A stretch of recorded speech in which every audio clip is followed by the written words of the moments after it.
Narito na tayo sa huling bahagi ng ating series na Legit ba si God? Sagutin natin ang tanong na bumabagabag sa marami. Bakit ba pinapayagan ng Diyos na may masamang nangyayari sa mundo? Alamin natin ang pag-asa sa gitna ng pagsubok. Bakit hinahayaan ng Diyos ang masasamang bagay?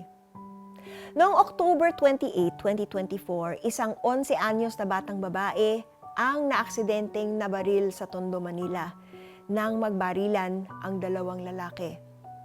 Tinamaan ng bata sa leeg at agad siyang dinala sa ospital.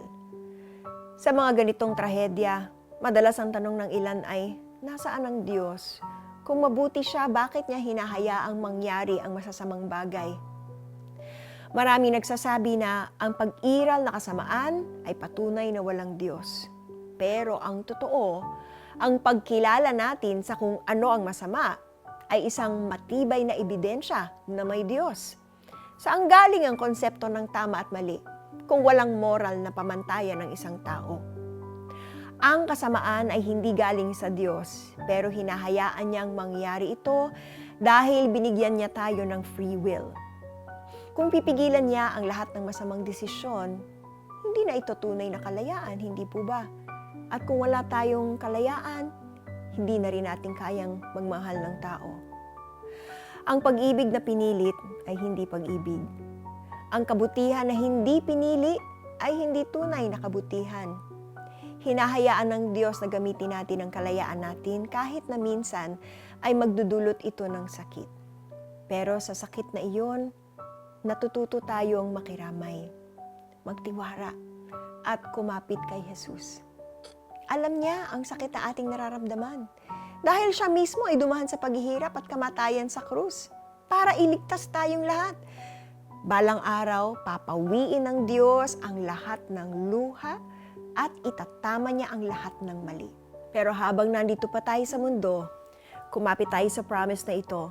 And we shall know that in all things, God works for the good of those who love Him, who have been called according to His purpose. Let's pray. Panginoon, maraming bagay ang hindi ko nauunawaan. Pero sa gitna ng trahedya at sakit, pipiliin kong magtiwala na nariyan kayo at sa katotohanang hindi ninyo ako iiwan. Palalimin ninyo ang aking pananampalataya at gamitin niyo ako bilang kasangkapan para magkaroon ng pag-asa ang iba. In Jesus' name, I pray. Amen. Kung may pinagdadaanan kang mabigat, isulat ito sa isang journal at idulog ito sa Diyos. Huwag matakot na maging tapat sa Kanya. Kung may kilala kang may pinagdaraanan, ipagdasal mo siya at iparamdam mong hindi siya nag-iisa. Alam natin sa lahat ng bagay ay gumagawa ang Diyos para sa mabuti kasama ang mga nagmamahal sa Kanya. Silang mga tinawag ayon sa Kanyang layunin.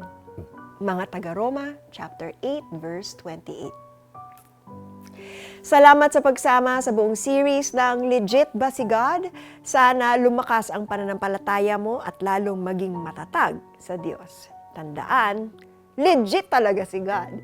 Ako po si Miriam Kiambao Roberto, and may God bless you.